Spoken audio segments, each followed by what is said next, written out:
1,23,00,000 গবাদি পশু আমাদের রয়েছে। আমাদের চাহিদা রয়েছে প্রায় 1,01,00,000। আইন শৃঙ্খলার বিভিন্ন বাহিনীর সাথে কথা বলেছি যাতে কোনোভাবেই পার্শ্ববর্তী দেশ থেকে গবাদি পশু না আসতে পারে।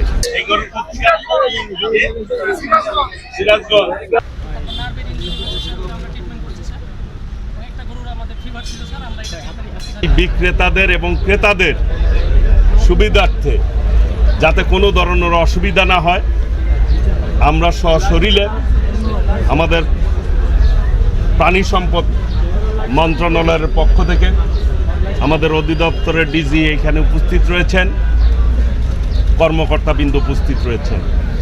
আপনারা পাশেই দেখলেন যে আমাদের একটি মেডিকেল সেন্টার রয়েছে। যদি কোনো গবাদি পশু অসুস্থ হয় বা রোগ থাকে সেইগুলিকে তাৎক্ষণিক ট্রিটমেন্ট দেওয়া হয়। ইতিমধ্যে আমি তাদেরকে জিজ্ঞেস করছি, এ পর্যন্ত আজকে প্রথম হাট যেহেতু শুরু, 4টি গবাদি পশুকে তারা ট্রিটমেন্ট দিয়েছে। আমরা আমাদের জায়গা থেকে সার্বিক প্রস্তুতি রাখছি যাতে করে এই হাটে ক্রেতা এবং বিক্রেতা উভয়ই যাতে সেবা পায়, সুবিধা পায়, সেই ব্যাপারে দেখভাল করছি। আমাদের কিন্তু এবার মজুদ পর্যাপ্ত পরিমাণে রয়েছে। ইতিমধ্যেই আমরা মন্ত্রণালয় থেকে আপনাদেরকে ব্রিফ করেছিলাম 1,23,00,000 গবাদি পশু আমাদের রয়েছে কুরবানির জন্য। আমাদের চাহিদা রয়েছে প্রায় 1,01,00,000। ইতিমধ্যেই সার্বিক নির্দেশনা আছে আমাদের বর্ডারগুলিতে।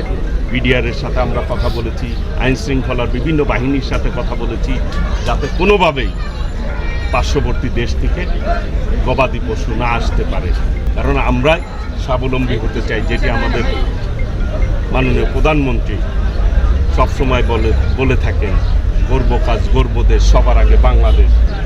আমরা আমাদের জায়গা থেকে সর্বোচ্চ সজাগ রয়েছি, সর্বোচ্চ চেষ্টা চালিয়ে যাচ্ছি যে কোনোভাবেই যাতে আমাদের খামারিরা কোনোভাবেই অসুবিধায় না পড়ে। তারা অনেক কষ্ট করে এই গরুটা লালন পালন করে, কাজেই তারা যাতে তাদের যেই আশা নিয়ে হাটে আসে, ক্রেতা এবং বিক্রেতা উভয়ই যাতে খুশি মনে বিক্রি করতে পারে, ক্রেতা যাতে খুশি মনে কিনতে পারে, আমরা সেবার বিষয়টা নিশ্চিত করছি। এবং এই হাটে অনিয়ম যদি কোনো থেকে থাকে সেইগুলিও আমরা আমাদের জায়গা থেকে সর্বোচ্চ চেষ্টা করব অনিয়মগুলি দূর করার জন্য। জাল টাকা রোধের ব্যাপারে আমাদের আইন শৃঙ্খলা বাহিনী রয়েছে এবং এই বিষয়ে আমাদের এবং মেশিনও রয়েছে জাল টাকা শনাক্ত করার ব্যাপারে। সেই ব্যাপারে আমাদের সর্বোচ্চ প্রস্তুতি রয়েছে, অর্থাৎ কোনোভাবেই কেউ যাতে প্রতারিত না হয় সেই ব্যাপারটাও আমরা খেয়াল রাখছি।